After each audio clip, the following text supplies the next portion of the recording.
മാനത്ത് പൊട്ടുന്ന കമ്പം പോലെയായിരുന്നു സതീശൻ്റെ ബജറ്റ്. അത് പൊട്ടിക്കഴിഞ്ഞപ്പോൾ ആകെ ഒരു ഇരുട്ട് മാത്രമുണ്ട്. ആ പ്രകാശം പോലും ജനങ്ങളിലേക്ക് എത്തിയില്ല എന്നുള്ളതാണ്. ശരിക്കും ഈ ബജറ്റിൽ പറയുന്ന കാര്യങ്ങൾ സതീശൻ സ്വന്തമായി സൃഷ്ടിച്ച പദ്ധതികളാണോ അതോ മറ്റെവിടുന്നെങ്കിലും അടിച്ചു മാറ്റിയതാണോ? പറയാൻ ബുദ്ധിമുട്ടുണ്ടോ പ്രിയന്? കേന്ദ്രത്തിൻ്റെ പദ്ധതികളാണ് പറഞ്ഞിരിക്കുന്ന ജനപ്രിയ കാര്യങ്ങൾ എന്ന് പറയുന്ന പല കാര്യങ്ങളും. അതിൽ തന്നെ അവർ ഇന്ദിരാ പദ്ധതികൾ പറഞ്ഞ് കുറേ 5 പദ്ധതികളോളം അവരുടെ മാനിഫെസ്റ്റോൻ്റെ ഒപ്പം പറഞ്ഞിരുന്നു. ആ കാര്യങ്ങളിൽ സ്ത്രീകളുടെ സൗജന്യ യാത്രയൊഴിച്ച് ബാക്കി ഒന്നിനെക്കുറിച്ചും പരാമർശിച്ചിട്ട് പോലില്ല പ്രിയൻ. കേന്ദ്ര സർക്കാരിൻ്റെ ആയുഷ്മാൻ ഭാരത് എന്നൊരു പദ്ധതി ഉണ്ടായിരുന്നു. BPL കുടുംബത്തിൽപ്പെട്ട എല്ലാവർക്കും 5 ലക്ഷം രൂപ. നടക്കുന്ന കാര്യങ്ങൾ അവർ പറയാറുള്ളൂ. 25 ലക്ഷം എന്നാണ് ഈ ഗ്യാരണ്ടിയിൽ പറഞ്ഞിട്ടുണ്ടായിരുന്നത്.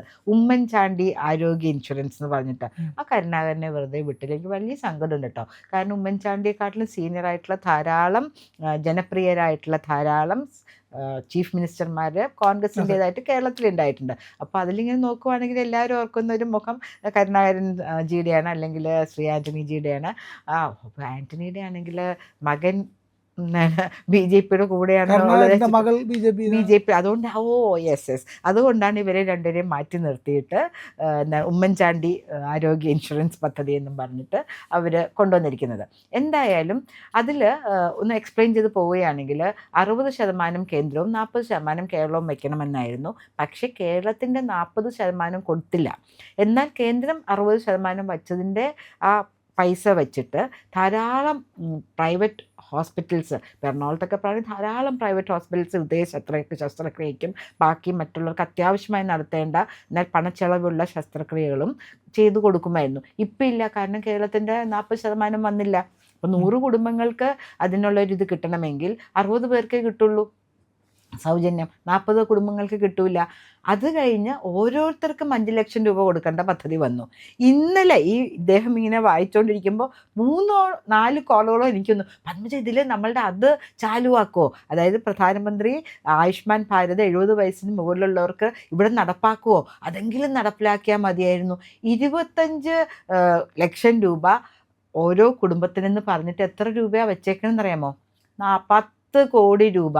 അതായത് 10 കോടി ഡിവൈഡ് ബൈ 25 ലക്ഷം എന്ന് പറഞ്ഞാൽ 40 കുടുംബത്തിനാണ് ഇതിൻ്റെ ഗുണഭോക്താക്കളാകാൻ പറ്റുക. ലോട്ട് എടുത്തെടുക്കുമോ? ആവശ്യക്കാർ നമ്മളുടെ ഒരു കൊച്ചു ഡിവിഷനിൽ പോലും അതിനേക്കാട്ടിലും കൂടുതൽ ആൾക്കാരുണ്ടാവും, അല്ലെങ്കിൽ ഒരു വാർഡിലുണ്ടാവും അതിനേക്കാട്ടിലും കൂടുതൽ ആവശ്യക്കാർ. ലോട്ട് എടുത്തെടുക്കുമോ? എന്താണ് ഇവിടെ ഭാഗ്യക്കുറി ഉണ്ടല്ലോ, അതുപോലെ ചികിത്സാ സഹായത്തിൻ്റെ ഒരു ഭാഗ്യക്കുറി എല്ലാവരും ഇവിടെ അപേക്ഷിക്കൂ, നമ്മൾ എല്ലാവരും മുമ്പിൽ വെച്ചൊരു ദിവസം തുറന്നെടുക്കുമെന്ന് പറഞ്ഞ പോലെ അത് ചീറ്റിപ്പോയില്ലേ.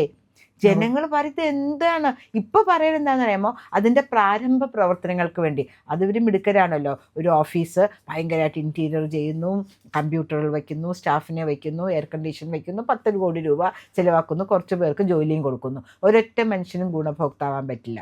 പ്രധാനമന്ത്രി പെട്രോളിയം ഉൽപ്പന്നങ്ങൾക്ക് സെസ് ഏർപ്പെടുത്തി. എന്നിട്ട് പറഞ്ഞു ഇതിന് വേണ്ടിയിട്ടാണ്, ശൗചാലയങ്ങൾ പണിയാൻ വേണ്ടിയിട്ടാണ്. എന്തായിരുന്നു ഇവിടെ കിടന്നൊരു ബഹളം. ശൗചാലയം ശൗചാലയം ആവശ്യമാണ് മനുഷ്യന്. കക്കൂസി പോകാണ്ടിരിക്കാൻ പറ്റുമോ? അവിടെയുള്ള ജനങ്ങൾ, നോർത്ത് ഇന്ത്യയിലെ ജനം എൻ്റെ കണ്ണാൽ കണ്ടിട്ടുള്ള കാര്യം പറയുന്നത്. പണ്ടൊക്കെ നമ്മൾ ട്രെയിനിൽ പോകുമ്പോൾ നമ്മളുടെ സൗത്ത് ഇന്ത്യയിൽ നമ്മൾ കാണാറുണ്ട്, തമിഴ്നാട്ടിലൊക്കെ ആൾക്കാർ പുറത്ത് ഈ റെയിൽവേ സ്റ്റേഷൻ്റെ റെയിൽവേ ലൈനിൻ്റെ പരിസരങ്ങളിലിരുന്നാണ് പ്രഭാത കൃത്യങ്ങൾ സാധിച്ചിരുന്നത്. അപ്പോൾ എന്തൊരു കളിയാക്കലായിരുന്നു ഇവിടെ കണ്ട്. ഇന്നലെ മുഖ്യമന്ത്രി വന്ന് പറയുകയാണ് പെൺകുട്ടികൾക്ക് ആർത്തവ സമയത്ത് ഇപ്പം 3 ദിവസം അവധി കൊടുത്തിട്ടുണ്ടല്ലോ, അതുപോലെ തന്നെ അവർക്ക് വേണ്ട സാനിറ്ററി നാപ്കിൻസ് പ്രൊവൈഡ് ചെയ്യും. സ്കൂളുകളിലൊക്കെ നല്ല ശൗചാലയങ്ങൾ ഉറപ്പാക്കും. പ്രത്യേകിച്ച് ആർത്തവ സമയങ്ങൾ നമുക്ക് കുറച്ചൊരു ബുദ്ധിമുട്ടുള്ള. യോഗി സാനിറ്ററി പാഡ് എല്ലായിടത്തും കൊടുത്തു. ഞാൻ പറയാൻ പോണ കാര്യം അതിനെ മുമ്പിൽ കയറി പറഞ്ഞാൽ മോദിജി ജന ഔഷധിയിൽ കൂടെ സുവിധ നാപ്കിൻസ് 1 രൂപയുള്ളൂ. ഇപ്പോഴാണ് അദ്ദേഹത്തിന് അതിൻ്റെ ഈ കേരളത്തിലെ മുഖ്യമന്ത്രിക്ക് അതിൻ്റെ ഓർമ്മ വന്നത്. ഇപ്പോഴാണ് 1 രൂപയ്ക്ക് സൂപ്പറായിട്ട് ഏത് ലോക നിലവാരത്തിലുള്ള സാനിറ്ററി നാപ്കിനോട് കിടനിൽക്കുന്ന പോലത്തെ നാപ്കിനാണ്, ബയോഡിഗ്രേഡബിൾ ആണെന്നും പറയുന്നുണ്ട്. അങ്ങനത്തത് 1 രൂപയ്ക്ക് ഹെവിലി സബ്സിഡൈസ്ഡ് ആണ്. അതോടുകൂടിയാണ് ഉത്തരേന്ത്യയിലെ കുട്ടികളൊക്കെ തിരിച്ച് വിദ്യാഭ്യാസത്തിലേക്ക് മടങ്ങിപ്പോകാൻ തുടങ്ങിയത്. അറിഞ്ഞ വ്യക്തിയാണ് ഈ പറയുന്നത്, അല്ലാണ്ട് കേട്ടറിവല്ല, കണ്ടറിവാണ്, സംസാരിച്ചറിവാണ് അവരോട് നേരിട്ട്. അപ്പോൾ ആ കാര്യങ്ങളൊക്കെ ഇപ്പോൾ, അതായത് വിദ്യാഭ്യാസത്തിൽ ലോക നിലവാരത്തിൽ നിൽക്കുന്ന കേരളത്തിൽ പെൺകുട്ടികൾക്ക് ആർത്തവ സമയത്ത് സ്കൂളിൽ പോകുവാൻ വേണ്ടി നല്ല ടോയ്ലറ്റുകളും അവർക്ക് വളരെ തുച്ഛമായ നിലയിൽ ഈ സുവിധ നാപ്കിൻ തന്നെ കൊടുക്കുന്നതായിരിക്കും എന്ന് അദ്ദേഹം തീരുമാനിച്ചിരിക്കുന്നു. പിന്നെ പ്രിയൻ ചിലപ്പോഴൊക്കെ ഇന്ത്യൻ ഒളിമ്പിക് അസോസിയേഷനിൽ ടേബിൾ ടെന്നീസിനെ പ്രതിനിധീകരിച്ച് പോകുന്ന വ്യക്തിയാണ്. കഴിഞ്ഞ മുമ്പിലത്തെ മാസവും ഞാൻ പോയിട്ടുണ്ടായിരുന്നു. അപ്പോൾ അവിടെ എല്ലാവർക്കും അറിയുന്ന കാര്യം ടോപ്പ് ടു ഒളിമ്പിക് പോഡിയം എന്ന് പറഞ്ഞൊരു വലിയ പദ്ധതി ഇന്ത്യ മുഴുവൻ നടപ്പാക്കിയിട്ടുണ്ട്. അത് കേരളത്തിൽ നടപ്പാക്കാൻ പോണു. 20 ടോപ്പല്ല കേട്ടോ, കേരളത്തിനെല്ലാം പേര് മാറ്റി പറയും. 2036 ഒളിമ്പിക്സ് ലക്ഷ്യം വെച്ചുകൊണ്ട് ഇവിടുത്തെ കായിക താരങ്ങളെ പരിശീലിപ്പിക്കും. Oh well done, very good sir. പക്ഷെ ഓൾറെഡി ഇന്ത്യ പരിശീലിപ്പിച്ചു തുടങ്ങി, കേരളത്തിലെ കുട്ടികളും അവിടെ പരിശീലിപ്പിക്കുന്നുണ്ട്. അതിൽ നിന്ന് നമ്മളൊരു ക്രെഡിറ്റ് എടുത്തിരിക്കുന്നു. ഏറ്റവും എനിക്ക് സങ്കടകരമായ കാര്യം, വളരെ സീരിയസ് ആയിട്ടുള്ള കാര്യം, ഇദ്ദേഹം പറഞ്ഞു തീരപ്രദേശങ്ങളിൽ താമസിക്കുന്ന എല്ലാവർക്കും തന്നെ പട്ടയം കൊടുക്കുന്നു. അത് ഞാൻ ആത്മാർത്ഥമായും നിറഞ്ഞ മനസ്സോടുകൂടി അംഗീകരിക്കുന്ന എല്ലാവർക്കും വേണ്ടി ഞാൻ വളരെ ഹാപ്പിയാണ്. ഈ ഇടയ്ക്ക് ലോക്കൽ ബോഡി ഇലക്ഷനല്ല, നമ്മളുടെ അസംബ്ലി ഇലക്ഷൻ്റെ സമയത്ത് വൈപ്പിൻ പ്രദേശത്ത് കൂടെ സ്ഥാനാർത്ഥിയോടൊപ്പം സഞ്ചരിക്കുമ്പോൾ കുറച്ച് പേര് പറഞ്ഞു, മാഡം സ്ഥാനാർത്ഥി പോയിക്കോട്ടെ, ഞങ്ങളുടെ കൂടെ ഒന്ന് വരുമോ എന്ന് പറഞ്ഞിട്ട് അവിടെയുള്ള ഒരു പള്ളിയുടെ മുമ്പിലാണ് കൊണ്ടുപോയത്. എല്ലാ ദിവസവും 2 പ്രാവശ്യം വെള്ളം കയറി വരും, വീടുകളുടെ ഉള്ളിലേക്ക് കയറി വരും. വല്ലാണ്ട് കയറുകയാണെങ്കിൽ അവരൊക്കെ ദൂരെ വയസ്സായവരെയും കുട്ടികളൊക്കെ എടുത്ത് ദൂരെയുള്ള സ്കൂളുകളിലോ ബന്ധുക്കളുടെ വീട്ടിലേക്ക് പോകും. ദിവസത്തെ കാര്യമാണ് ഞാൻ പറയുന്നത്. പുലിമുട്ട അല്ലെങ്കിൽ കടൽ സംരക്ഷണ ഭിത്തികൾ അവിടെ നല്ല നിലയിൽ പണിതിട്ടില്ല. വർഷം തോറും 50 ലക്ഷം 70 ലക്ഷം രൂപയൊക്കെ കൊടുത്ത് അതിനെ പുനർനിർമ്മിക്കുകയാണ് ചെയ്യുന്നത്. എന്തിനാണ്? ഒരു പുലിമുട്ട് ശരിക്കും തന്നെ ചെയ്തുകൂടെ? ഇത് പലരുടെയും കീശയിലേക്ക് പോകുന്നതല്ലേ. ഒരു വീഡിയോ നമുക്കിവിടെ നിന്ന് എടുക്കാമെന്ന് പറഞ്ഞ് നാട്ടുകാരുടെ സാന്നിധ്യത്തിൽ ഞങ്ങൾ വീഡിയോ എടുത്തു. അപ്പോൾ ഈ സതീശൻ പറയുന്ന പട്ടയം കൊടുക്കാൻ കാശിലവൊന്നുമില്ല. എന്നാൽ ജനങ്ങൾക്ക് പട്ടയം കിട്ടിയ ആളുകൾക്ക് തന്നെ സുരക്ഷിതമായിട്ടും സമാധാനത്തോടും തങ്ങൾ ബുദ്ധിമുട്ടി ജീവിച്ച വീടുകളിൽ ജീവിക്കാൻ വേണ്ടിയിട്ട് ഉള്ള കാര്യങ്ങൾ ചെയ്യുന്നില്ല. അതിന് കാശിലവുണ്ട്. ഇനി കാശിലവായിട്ട് കൃത്യമായി ചെയ്താൽ പലരുടെയും പോക്കറ്റുകളിലേക്ക് പോകുന്ന പൈസ കിട്ടൂല. രാജീവ് ഗാന്ധി തന്നെ പറഞ്ഞിട്ടുണ്ടല്ലോ, 17 പൈസയാണ് ഒരു രൂപയിൽ ജനങ്ങൾക്ക് കിട്ടുന്നതെന്ന് പറഞ്ഞിട്ടുണ്ട്. അപ്പോൾ ഇതൊക്കെ സതീശനും അറിയാം. ജനങ്ങളുടെ കണ്ണിൽ പൊടിയിടുന്ന ഒരു ബഡ്ജറ്റാണ് അവർ ചെയ്തിരിക്കുന്നത്. അതുപോലെ എനിക്ക് വളരെ വിഷമം തോന്നിയൊരു കാര്യം പറയട്ടെ. കെയർ ഗിവർ എന്നും പറഞ്ഞിട്ട് സർട്ടിഫിക്കറ്റ് കോഴ്സുകൾ MBBS പഠിക്കുന്ന സ്ഥലങ്ങൾ, മെഡിക്കൽ കോളേജുകളിൽ കുട്ടികൾക്ക് കൊടുക്കുന്ന, നമ്മൾ ഇസ്രയേലിലും പല സ്ഥലങ്ങളിൽ നിന്നും നമ്മുടെ പെൺകുട്ടികളും ആൺകുട്ടികളും ഹോം നേഴ്സ്, ഗ്ലോറിഫൈഡ് എന്താ പറയുന്നത് പേരാണ് കെയർ ഗിവർ എന്നും പറഞ്ഞിട്ട് കൊടുത്തിരിക്കുന്നത്. ഹോം നേഴ്സ് എന്ന് പറഞ്ഞാൽ ഇവിടെ ആൾക്കാർക്ക് വരാൻ ബുദ്ധിമുട്ടാണ്. പുറത്തുപോയി നമ്മുടെ ആൾക്കാർ എന്ത് ജോലിയും ചെയ്യും. ഞാൻ കണ്ടിട്ടുള്ള കാര്യമാണ് ഈ പറയുന്നത്. അപ്പോൾ അതിന് സർട്ടിഫിക്കറ്റ് വെച്ച് കെയർ ഗിവേഴ്സ് എന്നുള്ള പേരിൽ നമ്മുടെ ആൺകുട്ടികളെയും പെൺകുട്ടികളെയും പുറത്തേക്ക് അയക്കാനുള്ളൊരു പദ്ധതി. അതേ ശ്വാസത്തിൽ പറയുന്നു നമ്മളുടെ ഇവിടുത്തെ എഡ്യൂക്കേഷൻ സിസ്റ്റം ലോക നിലവാരത്തിലുള്ളതാക്കും. അതിന് വ്യംഗ്യാർത്ഥം എന്താണ്? ലോക നിലവാരത്തിലുള്ളതല്ല. ശരിയാണോ? നമ്മളൊക്കെ പ്രിയനേക്കാളും 10-20 കൊല്ലം കഴിഞ്ഞ് പഠിച്ച ആളായിരിക്കും. നമ്മുടെ ക്യാമറ ഹാൻഡിൽ ചെയ്യുന്ന പ്രശാന്ത് അതിനേക്കാളും 10 കൊല്ലം കഴിഞ്ഞ് പഠിച്ച കാര്യമായിരിക്കും. നമ്മുടെ സിലബസ് എടുത്ത് നോക്കുകയാണെങ്കിൽ ഞാൻ പഠിച്ചതും പ്രിയം പഠിച്ചതും പ്രശാന്ത് പഠിച്ചതും ഒക്കെ ഒന്നായിരിക്കും. ആ സിലബസിൽ ഒരു വ്യത്യാസം വരുത്തിയിട്ടില്ല. അതുകൊണ്ട് തന്നെയാണ് ലോക നിലവാരത്തിലുള്ള വിദ്യാഭ്യാസം ഇവിടെ ഇല്ല എന്ന് മുഖ്യമന്ത്രി തന്നെ പറയുന്നത്. അത് ഇനിയിപ്പോൾ നടപ്പിലാക്കുന്നു. ഇവരും 10 കൊല്ലം മുമ്പ് ഭരിച്ചത് എന്താണ് കോൺഗ്രസ് ഗവൺമെൻറ് തന്നെയല്ല. അപ്പോൾ അവർ ആ സമയത്ത് എന്ത് ചെയ്യുമായിരുന്നു? ഇവർ എന്തൊക്കെയോ പറയാൻ നോക്കും. നമ്മുടെ കുട്ടികളെ തിരിച്ചിങ്ങോട്ടേക്ക് കൊണ്ടുവരും. അതിനുവേണ്ടി ഗ്ലോബൽ ഹബ്ബ് പദ്ധതി, എവിടെ ജോലി ഉണ്ടെങ്കിലും ആ ഹബ്ബിൽ കൂടെ പോകാം. MSME 10,000 പുതിയ യൂണിറ്റുകൾ തുടങ്ങും. അതിന് നീക്കി വച്ചിരിക്കുന്നത് 100 കോടി രൂപ കേട്ടോ. 10,000 MSME തുടങ്ങാനായിട്ട് 100 കോടി രൂപ മതിയോ? ഈ ഉൽപ്പന്നങ്ങൾ എവിടെ വിൽക്കും? അതിന് നമ്മുടെ സെൻട്രൽ ഗവൺമെൻറ് ജെം പോർട്ടലുണ്ടെന്നേ. എല്ലാ സംവിധാനങ്ങളും ഉണ്ട്. MSME എന്ന് പറഞ്ഞാൽ ഇദ്ദേഹം പറയുന്നത് പോലെയല്ല. ഒരു ക്ലസ്റ്റർ ഫോം ചെയ്ത് 10 പേര് ക്ലസ്റ്റർ ഫോം ചെയ്ത് ഒരു സ്മോൾ സ്കെയിൽ ഇൻഡസ്ട്രി, അതെന്തോ ആയിക്കോട്ടെ, തുടങ്ങുകയാണെങ്കിൽ സബ്സിഡി 80-85% സബ്സിഡി ഉണ്ട്. ഇതൊന്നും അറിയാണ്ട് ഈ TV-യുടെ മുമ്പിൽ ഞങ്ങൾക്ക് എന്ത് കിട്ടും എന്ന് പറഞ്ഞ് ഷൂ എന്നും പറഞ്ഞ് പൊട്ടിയൊരു അനുഭവമായിരുന്നു എല്ലാവർക്കും. കുറേ സംസാരിച്ചു. 1 മണിക്കൂർ 38 മണിക്കൂറിൽ തീരുകയും ചെയ്തു കേട്ടോ. അദ്ദേഹത്തിൻ്റെ പ്രഭാഷണം തീരുകയും ചെയ്തു. അത്രയൊക്കെ പറയാനുണ്ടായിരുന്നുള്ളൂ. പിന്നെ ഇവർ പറയുന്നുണ്ട് ഇവർക്ക് കിട്ടിയ ഖജനാവ് ശൂന്യമാണ്, അതുകൊണ്ട് പ്രത്യേകിച്ചൊന്നും ചെയ്യാൻ പറ്റില്ല, ഇത് ഇൻട്രീം ഇതാണെന്ന് പറയുന്നുണ്ട്. പക്ഷെ അങ്ങനെയല്ല. യുവാക്കൾ എല്ലാവരും ഇന്ദിരാ ഗ്യാരണ്ടിയിൽ 5 ലക്ഷം രൂപ ഇൻട്രസ്റ്റ് ഫ്രീ ആയിട്ട് കൊടുക്കുമെന്ന് പ്രിയൻ എക്സൈറ്റഡ് ആയിരുന്നില്ലേ? എത്ര പേര് വളരെ വളരെ എക്സൈറ്റഡ്. യുവാക്കൾക്ക് മാത്രമല്ല, ആർക്ക് വേണമെങ്കിലും നമുക്ക് ചോദിച്ചാൽ മക്കളുടെ പേരിലൊക്കെ നമുക്ക് ചെയ്യാം. അതിനെക്കുറിച്ചൊന്നും വേണ്ടിയില്ല. ജനിക്കുന്നതിന് മുമ്പ് ചീറ്റിപ്പോയ ഒരു ഓഫറായിരുന്നു. ഓഫറായിരുന്നു അത്. മുദ്രാ ലോൺ കേട്ടിട്ടില്ലേ? അതെ. 10 ലക്ഷം രൂപ വരെ ഇൻട്രസ്റ്റ് കൊടുക്കണം, പക്ഷെ കൊലാട്രൽ സെക്യൂരിറ്റി വേണ്ട. എത്ര കോടി രൂപയാണ്, ഈ 2000 കോടി രൂപയോളം യുവാക്കളും യുവതികളും എല്ലാവർക്കും 60 വയസ്സ് വരെ പ്രായമുള്ള എല്ലാവർക്കും അത് കിട്ടാനായിട്ട് സാധിക്കും ബാങ്കുകളിൽ കൂടെ. അത് മോഡി സർക്കാർ കൊടുത്തു കഴിഞ്ഞു. പിന്നെ എന്തിനായിരുന്നു ഇവർ 5 ലക്ഷം രൂപ ഇൻട്രസ്റ്റ് ഫ്രീ എന്നും പറഞ്ഞ് ഒരു അക്ഷരം മിണ്ടിയോ? പെൺകുട്ടികളൊക്കെ എക്സൈറ്റഡ് ആയിരുന്നു, ആൺകുട്ടികളെ ഞോണ്ടിക്കൊണ്ടിരിക്കുകയായിരുന്നു. അല്ലേ ഞങ്ങൾക്ക് ഇപ്പോൾ വരും 1000 രൂപ, നിന്നെ ഞങ്ങൾ അവിടെ കൊണ്ടുപോകാം, ചായ മേടിച്ചുതരാം, കാപ്പി മേടിച്ചുതരാം, ഞങ്ങളുടെ ഫ്രണ്ടായി നിന്നു എന്നൊക്കെ പെൺകുട്ടികളും ഭയങ്കര എക്സൈറ്റഡ് ആയിരുന്നു. എനിക്കൊരു സ്വഭാവമുള്ളത് പ്രിയനറിയാമല്ലോ, എന്തെങ്കിലും വന്നാൽ ഞാൻ കുറച്ച് പേരോടെങ്കിലും പോയി ചോദിക്കും. പെൺകുട്ടികളോടൊക്കെ ചോദിച്ചു, മക്കളെ എക്സൈറ്റഡ് അല്ലേ? ഈ പരമ്പരയിൽ നിന്ന് ചെന്നാൽ തന്നെ മുഴുവൻ ആ സമയത്തൊക്കെ അവിടെ ആൺകുട്ടികൾ എന്താണ് ആൻറ്റി ഞങ്ങൾക്ക് മാത്രം ഇല്ലാത്ത, ഞങ്ങളും പഠിക്കുന്നതല്ലേ, ഞങ്ങളുടെ അച്ഛനമ്മയ്ക്കും ബുദ്ധിമുട്ടില്ല, ശരിയല്ല എന്നൊക്കെ ആൺകുട്ടികളോടനെ ഇവർ പറയും. നീ വിഷമിക്കണ്ടടാ, നീ എൻ്റെ ഫ്രണ്ടായിക്കോ, എൻ്റെ ബെസ്റ്റി ആയിക്കോ, ഞാൻ നിനക്കിപ്പോൾ ചായ മേടിച്ചുതരാം, മോമോസ് മേടിച്ചുതരാം എന്നൊക്കെ പറയും. അപ്പോൾ അതും ചീറ്റിപ്പോയി. ഒരു പരാമർശം അതിനെക്കുറിച്ച് നടത്തിയിട്ടില്ല. ഇന്ദിരാ ഗ്യാരണ്ടിയിൽ ആകെ പറഞ്ഞിരിക്കുന്ന ഏക കാര്യം നമ്മളുടെ പ്രൈവറ്റ് ട്രാൻസ്പോർട്ട് ബസ്സിൽ സ്ത്രീകൾക്കുള്ള സൗജന്യ യാത്ര. ഞാൻ വിട്ടില്ല. ഞാൻ ബസ് സ്റ്റാൻഡിൽ പോയി നിന്നു. അവിടെ വന്നിറങ്ങുന്ന ചേച്ചിമാരോടൊക്കെ ചോദിച്ചു, ചേച്ചിമാർ ഹാപ്പി അല്ലേ? ഹാപ്പി ആണോ ചോദിച്ചാൽ ഞങ്ങൾക്ക് കുറച്ച് കുശുമ്പുണ്ട്, കാരണം ഞങ്ങൾക്ക് വരേണ്ട സമയത്തൊന്നും ഓർഡിനറി ബസ്സില്ല മോളെ. അതായത് ചെല്ലാനം, ഉദയംപേരൂർ തുടങ്ങിയ ഇൻറ്റീരിയർ ഭാഗങ്ങളിൽ നിന്നുള്ള ചേച്ചിമാരും യുവതികളാണ് ഇവിടെ വന്ന് വീട്ടുപണി അങ്ങനത്തെ കാര്യങ്ങൾക്കൊക്കെ പോകുന്നത്, ഓഫീസ് അടിച്ചതൊക്കെ. അവർക്കൊന്നും യാതൊരു സൗകര്യമില്ല. മാത്രമല്ല ഒരു അധിക ബാധ്യതയും കൂടെ ഏറ്റെടുത്തു.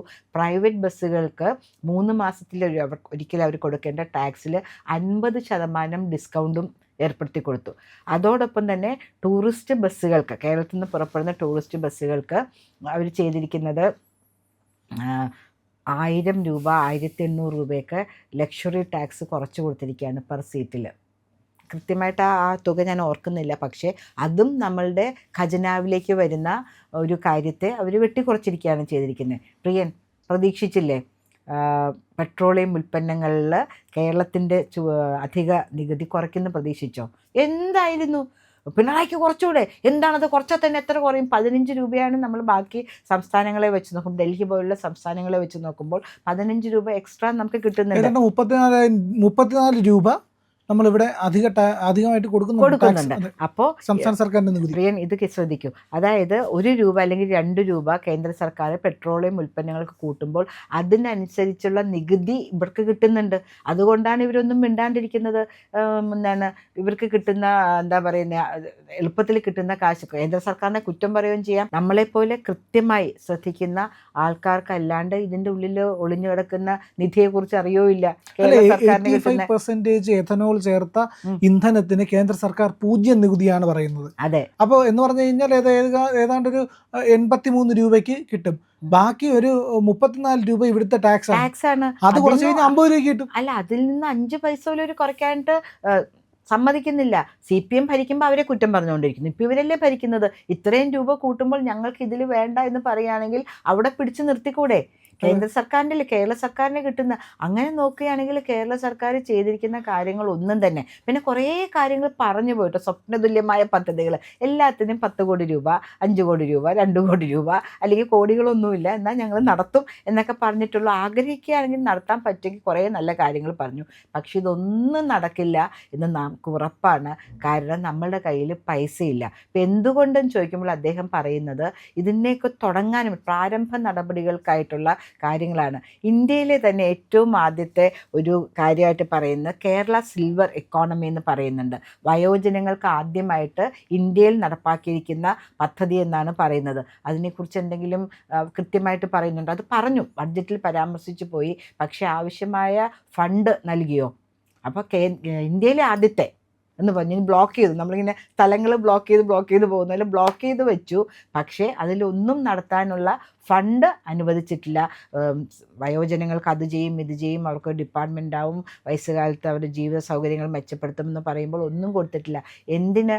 കുക്കിംഗ് ചെയ്യുന്ന ആൾക്കാർക്ക് 1000 രൂപയാണ് വർദ്ധിപ്പിച്ചിരിക്കുന്നത് നമ്മുടെ അംഗനവാടിയിലും സ്കൂളുകളിലൊക്കെ. ആശാ വർക്കർമാരുടെ സ്ഥലങ്ങളിൽ ആദ്യം പോയ വ്യക്തിയാണ്, അവരോടൊപ്പം ഞാനുണ്ടെന്നൊക്കെ പറഞ്ഞിട്ട് 3000 രൂപയാണ് കൂട്ടിക്കൊടുത്തിരിക്കുന്നത്. പക്ഷേ ആശാ വർക്കർമാരല്ല കേട്ടോ, അവർ ഓണറേറിയത്തിൽ വർക്ക് ചെയ്യുന്ന ആളുകളാണ്. അപ്പോൾ ഒരു ഓണറേറിയമാണ്. വർക്കർമാരെന്ന് പറഞ്ഞാൽ ശമ്പളം കൊടുക്കേണ്ടത് കേട്ടോ. അപ്പോൾ അതുകൊണ്ട് അതിനെക്കുറിച്ച് നമുക്ക് സംസാരിക്കാൻ പറ്റില്ല. പിന്നെ വിദേശത്തേക്ക് പോകാണ്ട് മികച്ച പാഠ്യപദ്ധതി നമ്മൾ പരാമർശിച്ചു. അതായത് നമ്മൾ പഠിച്ചു തന്നെയാണ് ഇപ്പോഴും പഠിക്കുന്നത്. കേരളമാണ് ഏറ്റവും വലിയ പോർട്ട് സിറ്റി. അതിന് എവിടെ നിന്നിട്ട് പോർട്ടുകൾ ഉണ്ടാക്കും? കൊച്ചിയിൽ നല്ല പോർട്ടുണ്ട്, ഇപ്പോൾ വിഴിഞ്ഞുണ്ട്. അല്ലാണ്ട് പൈസ വേണ്ടേ? ഇപ്പോൾ വ്യോമയാനത്തിൽ കയറി പിടിച്ചിരിക്കുക 4 ഈ കൊച്ചു കേരളത്തിൽ 4 ഇത് ഇപ്പോൾ തന്നെ ഓൾറെഡി ഉണ്ട്, എയർപോർട്ടുകളുണ്ട്. ഇനി എന്തിനാണ് വ്യോമയാനത്തിന് വേണ്ടിയിട്ട്? ഏറ്റവും തമാശയായിട്ട് തോന്നുന്നത് കൊച്ചിയിലൊരു വലിയ കൺവെൻഷൻ സെൻറ്റർ വരും. കൊച്ചിയിൽ എത്രയധികം കൺവെൻഷൻ സെൻറ്ററുകളുണ്ട്. ഇനി എന്തിനാണ് കേരളത്തിൻ്റെ ഗവൺമെൻറ്റിൻ്റെ ഒരു കൺവെൻഷൻ സെൻറ്റർ? അത് എവിടെയെങ്കിലും ഒരു നല്ല സ്ഥലത്തേക്ക് വരുത്താനുള്ള പൈസ കയ്യിലുണ്ടെങ്കിൽ അത് ഏതെങ്കിലും ഒരു ഗ്രാമപ്രദേശത്തോ ഭൂപ്രകൃതിയുള്ള ഒരു നല്ല സ്ഥലത്തോ നടത്തുകയാണെങ്കിൽ ടൂറിസത്തിന് അത് മുതൽക്കൂട്ടായിട്ട് നിൽക്കില്ലേ? അപ്പോൾ അതൊന്നും ആലോചിക്കാണ്ട് വെറുതെ എന്തൊക്കെയോ പറഞ്ഞുകൊണ്ട് പോയിരിക്കുകയാണ്. പക്ഷേ ഞാൻ നേരത്തെ പറഞ്ഞിട്ടുണ്ട്, ഗോഡ്സ് ഓൺ കൺട്രി എന്ന് നമ്മൾ കോയിൻ ചെയ്തു. നമ്മുടെ ടൂറിസം ഡിപ്പാർട്ട്മെൻറ്റിൻ്റെ പരസ്യം ഹാൻഡിൽ ചെയ്യുന്ന ഏജൻസി കോയിൻ ചെയ്ത വേർഡാണ് ഗോഡ്സ് ഓൺ കൺട്രി, ദൈവത്തിൻ്റെ സ്വന്തം നാട്. കുറച്ച് സുഹൃത്തുക്കൾ ശ്രീലങ്കയിൽ നിന്ന് വന്നപ്പോൾ അവർ പറയുകയുണ്ട്, എന്താ പത്മജൻ ഇങ്ങനെ? നല്ല മലകൾ, നല്ല ഭൂപ്രകൃതിയുള്ള സ്ഥലം, നീരരുവരികൾ, അതൊക്കെ ഞങ്ങൾ സ്വന്തം നാട് ദൈവത്തിൻ്റെ. കമോൺ പത്മജി, ഇങ്ങനെ പറയല്ലേ.